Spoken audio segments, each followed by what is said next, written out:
Is the new mythic item, Chains of Hades, actually good? Or is it a mostly useless meme item that is a waste of space in your inventory? I'm gonna answer this question in depth today by going over where to get them, how to use them, what they can do, when to use them, when not to use them, and how to use them correctly. All absolutely necessary questions to answer to figure out if they're worth it or if they are trash. My name is TSK, and on this channel we go super deep into every single aspect of Fortnite Zero Build gameplay. After mastering Season 1, it's time to attack Season 2. My goal is to become the best together with you guys.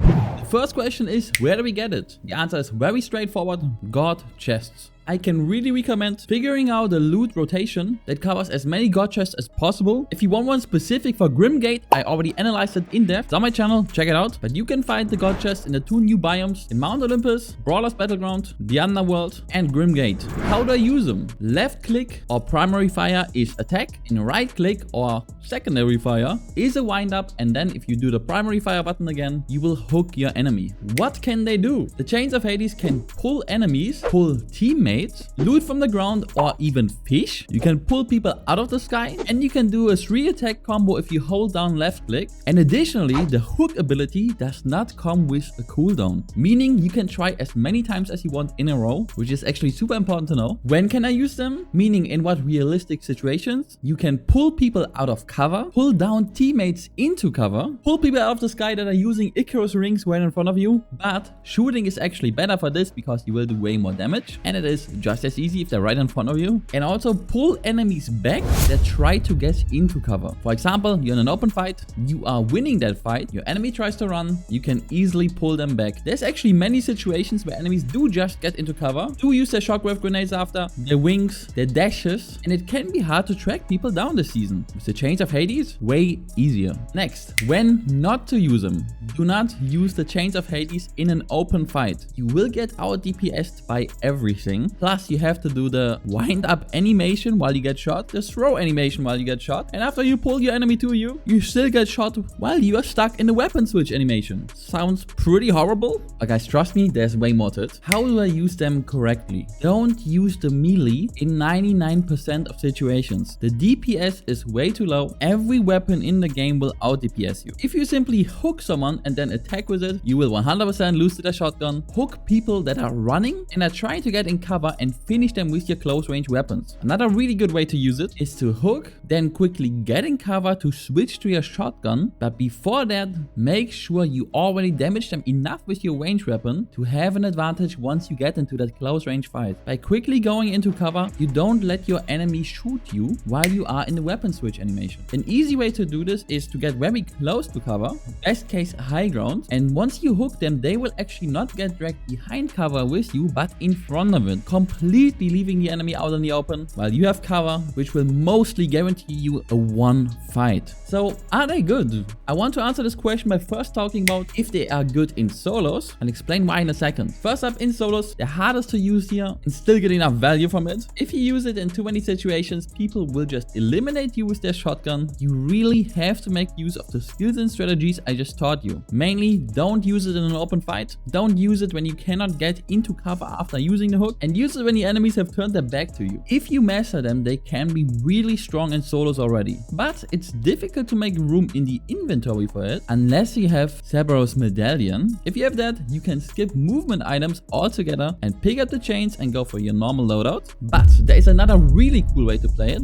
That's a super close range build. You play a shotgun. I can recommend going auto shotgun or gatekeeper shotgun, by the way, plus an AR or SMG of your choice. I can recommend an AR so you have a little bit further range. The Chains of Hades, shockwave grenades, and heals/shields. I've been playing this loadout yesterday, and after initially getting murdered over and over because I wasn't using the chains just right yet, I figured out the most important tip, that you need to be in cover post hook and simply go for the weapon switch to the shotgun. Even if the swap animation will take quite a while after the hook, never ever use the melee ability / melee attack. Don't panic, take a breath after the hook, switch your gun. It feels clunky, and I wish wish they made it a little bit faster. To be honest, I wish I could just hook and while the enemy is flying mid-air, already switch to my shotgun and greet him with a shotgun shot to the face. However, with my newfound playstyle, I believe the Chains of Hades are a solid choice for solos. But let's talk about what happens in duos, trios, and squads. Well, we just talked about how it would be nice if you could shoot right away if you hook someone. Guess what? Your teammates can. Not only that, the worst possible position to be in duos, but especially trios and squads, is in the middle of an enemy team. And guess what again? We can pull them right into us. Imagine the following situation. You briefly peek cover, throw out the chains, and hook an enemy right into your 3 trusty teammates. How many seconds do you think will that enemy survive? The Chains of Hades are absolutely broken in trios and squads, but even in duos they already bring so much extra to the table that I would say at least one person per team absolutely has to run the new Chains of Hades. Now that you understand the theory, let's get into praxis and analyze some plays I made with the Chains of Hades.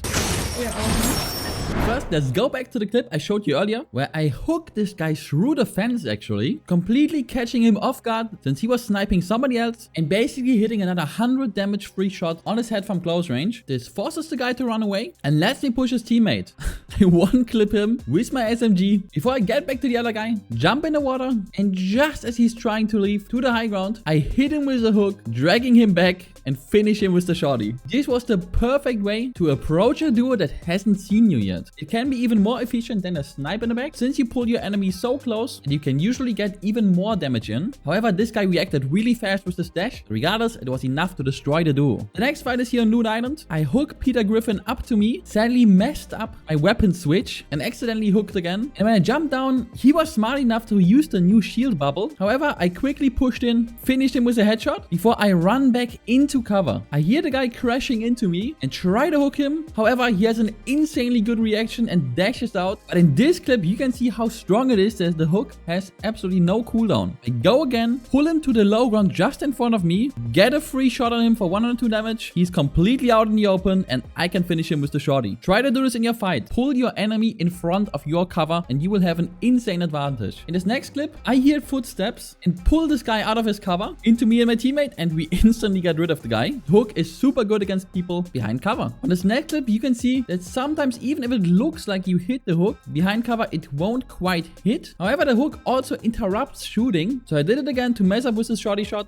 finish the guy's close range, and look at this next play I make. I jump in here and mid-air hook the guy and he flies right in front of me to the low ground. He tries to escape and I just keep hooking him and finish him with the hook. Literally 1 second after we get third partied, I instantly jump in cover and I really like this play. I pull one of the 2 enemies between his teammate and my cover. This way my teammate and I can easily finish him in a second. And right after, I also pull this guy right to me, this time in front of my cover on purpose by getting closer to my cover. I get the right side peek on him and easily get rid of him. The next clip is just insane and I wanted to share it. If you go for this dual weapon setup with the hook, you easily have space for clingers in your loadout. I throw 2 into this bunker and do an ungodly amount of damage on both of them. Hook one of them to me before he can get on a jump pad. He flies up and I quickly reprioritize, finish his teammate, then turn to him and finish him mid-air. While the hook was not that important in this play, playing this close range build allowed me to use the clingers. We finished the game by a classic hook play. I do some long range damage, break line of sight, pull the guy towards me and finish him with the shorty. The next clip starts on long range. I get a lot of damage in before pushing and look what I'm doing here when I'm pushing. I jump up as I'm swinging to minimize the time where the enemies can actually shoot me. Miss the hook, but since it has no cooldown, I just go again, hit the second one and disrupt his flight, allowing us to push in. We quickly get rid of the TSK moment. I said this literally 5 times. We quickly get rid of the guy using Zeus Thunderbolt since he's hovering still in the air. Don't use this trash item before easily getting rid of the other guy. Something similar in this clip. I open the fight with a headshot, push in with a dash, and as this guy is trying to get in cover, I